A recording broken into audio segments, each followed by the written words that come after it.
कहानी के शुरुआत में हमको दिखाया जाता है एक फिशरमैन को दिखाते हुए होती है जिसका नाम था सिरे। क्यों, लेकिन लोग इसे सर्कस कहकर बुलाते थे। सर्कस जब मछली पकड़ने के लिए समुंदर में जाल डालता है तो उसके जाल में एक खूबसूरत सी लड़की फंस जाती है, जिसे देखकर सर्कस काफ़ी हैरान रह जाता है। और जब इस लड़की के पास आकर देखता है तो ये जिंदा होती है, लेकिन पानी में होने की वजह से इस लड़की के लंग्स में पानी भर गया था।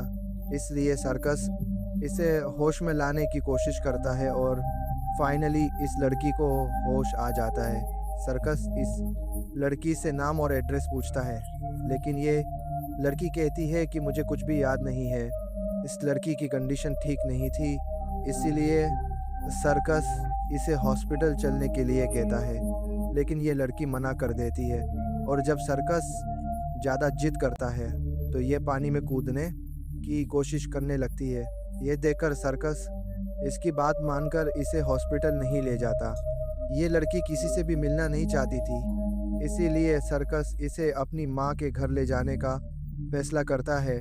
दरअसल सर्कस की माँ की डेथ के बाद ये घर एकदम खाली था और आसपास कोई भी घर नहीं था, इसीलिए सर्कस इसे वहीं ले जाता है और अपना लंच इस लड़की को देकर अपनी बेटी के पास चला जाता है। सर्कस थोड़ा लेट हो गया था, इसीलिए उसकी एक्स वाइफ मोरा उस पर गुस्सा करती है। और यहाँ पर हम देख पाते हैं कि मोरा थोड़ी गुस्सैल टाइप औरत है, इसलिए शायद दोनों का डिवोर्स भी हुआ था। सर्कस की एक बेटी भी है जिसका नाम है एनी।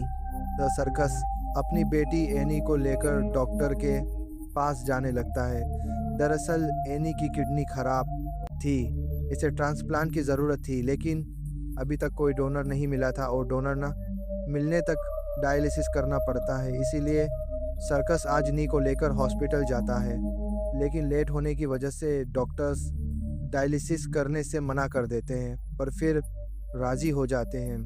जब डायलिसिस चल रहा होता है तो ना सर्कस को एक स्टोरी सुनाने के लिए कहती है। यहाँ सर्कस अपनी ही कहानी उसे सुनाने लगता है और कहता है कि एक फिशरमैन के जाल में एक खूबसूरत सी लड़की फंस जाती। ये सुननी कहती है कि क्या वह लड़की सल्की थी। दरअसल सल्की चिल्ड्रन के नॉवल का एक कैरेक्टर है जो अपनी दुनिया से यहाँ के लोगों के बीच में आती है।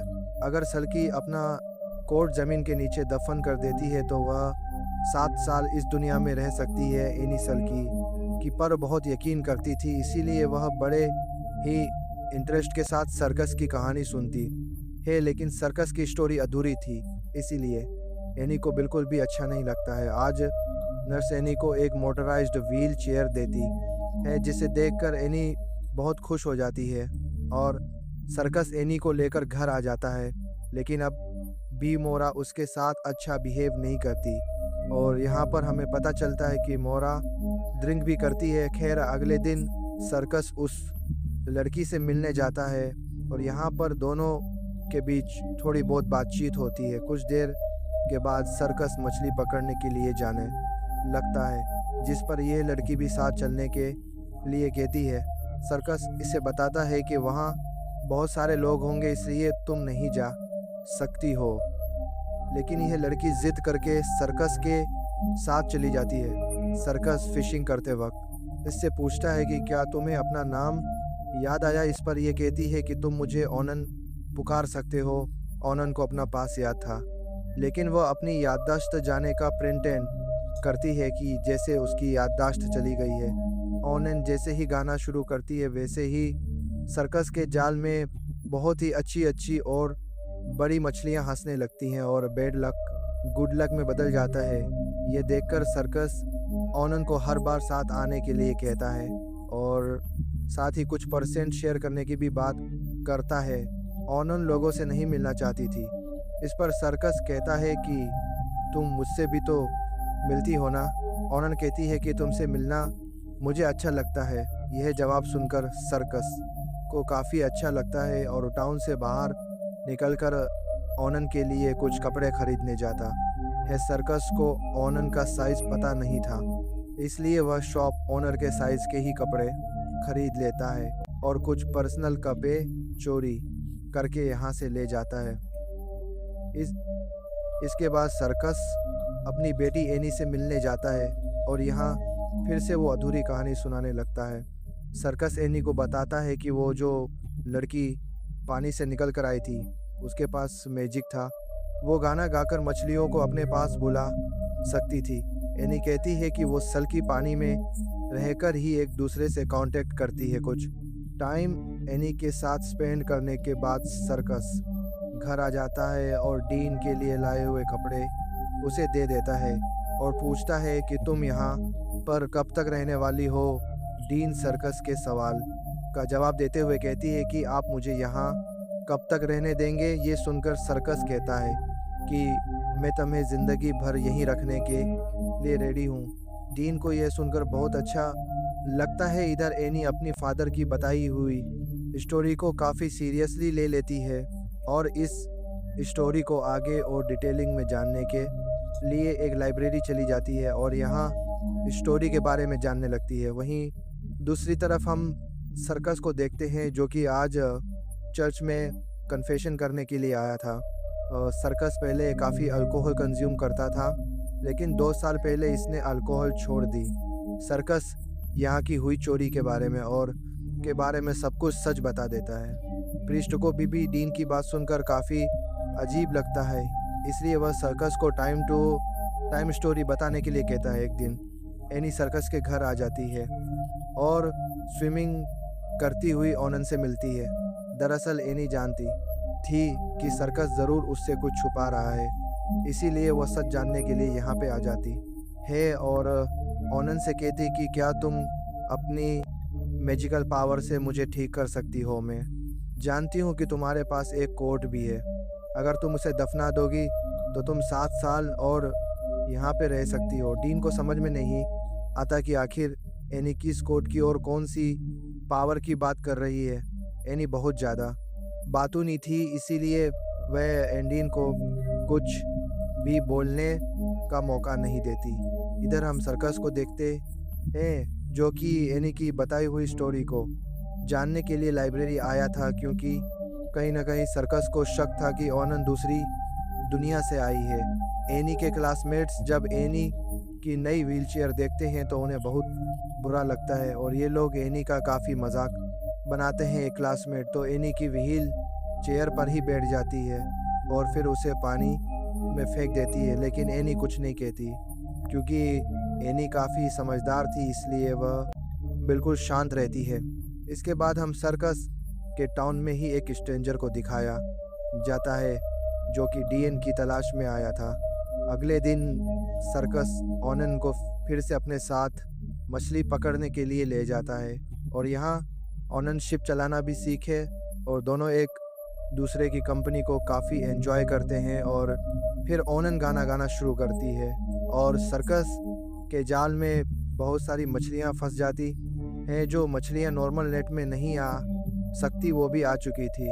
इसी बीच कुछ गार्ड सर्कस की शिप चेक करने के लिए आ जाते हैं, जिन्हें देखकर सर्कस डीन को छुपा देता है। जाल में इतनी सारी मछलियों को देखकर ये गार्ड्स पूछते हैं कि आखिर तुम इस नॉर्मल नेट से कैसे ये मछलियाँ पकड़ सकते हो। जब ये लोग आसपास चेकिंग करते हैं तो इन्हें नीचे छुपी हुई ओनन भी मिल जाती है, जिसे देखकर ये लोग सर्कस से सवाल जवाब करने लगते हैं। सर्कस कहता है कि क्या किसी लड़की को लाना जुर्म है। इस पर गार्ड्स के पास कोई भी जवाब नहीं होता है और यह लोग यहाँ से चले जाते हैं। लेकिन सर्कस को डर था कि अब ओनन के बारे में पूरे टाउन को पता चल जाएगा, क्योंकि यह टाउन बहुत ही छोटा था। यहाँ पर छोटी छोटी बात भी फैल जाती थी। इसीलिए सर्कस डीन से कहता है कि अब सब लोग तुम्हारे बारे में जान जाएंगे, इसलिए तुम्हें छुपने की कोई ज़रूरत नहीं है। ओनन भी अब सबके सामने आ जाती है और सभी लोगों की नज़र ओनन पर टिकी होती है, जिससे ओन को काफ़ी अजीब लगता है, क्योंकि ओनन को लगता था कि वह खूबसूरत नहीं है, लेकिन सर्कस उसकी तारीफ़ करता है। दोनों टाउन में घूमने जाते हैं और रास्ते में इन्हें एनी भी मिलती है। इसके बाद नडी शॉप में जाती है, क्योंकि सर्कस जो कपड़े लाया था वो फिट नहीं थे, इसलिए डीन अपने साइज के कुछ कपड़े खरीदती है, अच्छे अच्छे कपड़े पहनते देखा। यही लगता है कि ओनन की दुनिया के लोग अच्छे कपड़े पहनते हैं, यानी एनी को एक सी क्रिएचर समझ रही थी। एक दिन जब एनी और डीन साथ होते हैं तो डीन एनी को स्विमिंग कराती है, जिससे एनी को काफ़ी अच्छा लगता है। इसी बीच ओनन को पानी से एक नेट में कुछ सामान मिलता है, जिसे देखकर एनी को लगता है कि ये डीन का कोट है, इसलिए वो डीन को कहती है कि हम इसे दफना देते, फिर तुम 7 साल तक यहाँ पे रह सकती हो।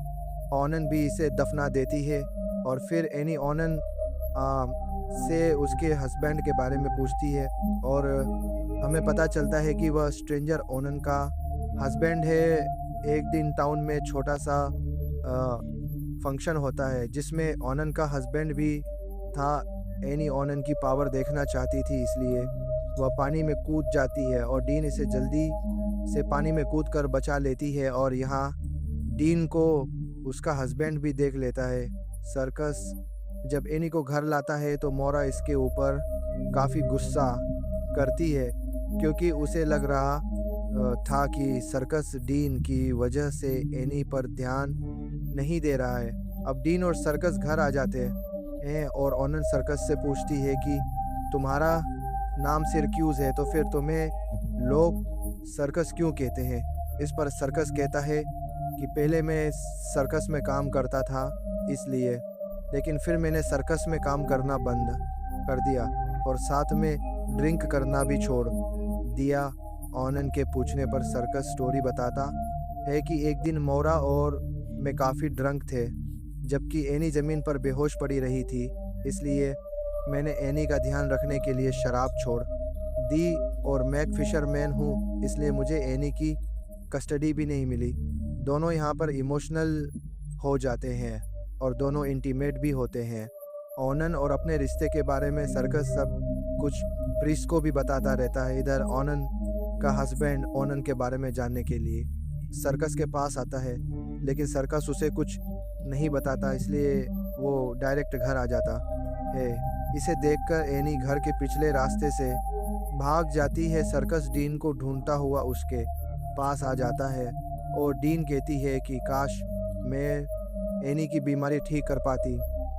इधर मोरा, उसका हस्बैंड और एनी कार से घर आ रहे होते हैं, लेकिन ड्रंक होने की वजह से कार का एक्सीडेंट हो जाता है। हस्बैंड की तो डेथ हो जाती है, लेकिन एनी और मोरा को हॉस्पिटल ले जाया जाता है और यही टीन और सर्कस भी आ जाते हैं। मोरा के हस्बैंड की किडनी एनी से मैच हो रही थी, इसलिए एनी को किडनी मिल जाती है और यहाँ की विश पूरी हो जाती है। अगले दिन मोरा खुद को इस सब सिचुएशन का जिम्मेदार मानकर सर्कस को एनी की जिम्मेदारी सौंप देती है, लेकिन कहती है कि तुम्हें डीन को दूर करना होगा। सर्कस ना चाहते हुए मोरा की बात मान लेता है और रात कोडीन को वहीं छोड़ आता है जहां से वह लाया था उसे, लेकिन सुबह प्रीस जब सर्कस को दुखी हालत में देखता है तो सीन को वापस लाने के लिए कहता है और सर्कस भी ओनन को लेने चला जाता है। यहाँ चीन अपने पास्ट के बारे में बताती है कि मैं रोमानिया में एक स्लेव थी और एक गैंगस्टर मेरी हेल्प से ड्रग सप्लाई करता था और एक दिन मुझे और मेरे हस्बैंड को पुलिस ने घेर लिया। हस्बैंड ने मुझे पानी से तैरकर ड्रग सेव करने के लिए भेज दिया और इस तरह मैं तुम्हारे जाल में आ गई। जब यह दोनों घर आते हैं तो दीन के हस्बैंड के साथ ड्रग बेचने वाला एक आदमी आता है जो धमका कर ओनन से ड्रग्स मांगता है। एनी वही जाल निकालने जाती है जो एनी और उसने दफनाया था, उसी में ड्रग्स थे, लेकिन वह यहाँ नहीं होते। वो ड्रग्स गैंगस्टर को दे देती है और पानी में अपने हस्बैंड को धक्का देकर मार देती है, क्योंकि वो एक बुरा सान था। डीन दूसरे देश की थी, इसलिए पुलिस उसे वापस भेजने का इंतज़ाम करती है, लेकिन सर्कस ओनन से शादी करके उसे यहीं अपने साथ रख लेता है और मूवी यहीं ख़त्म हो जाती है।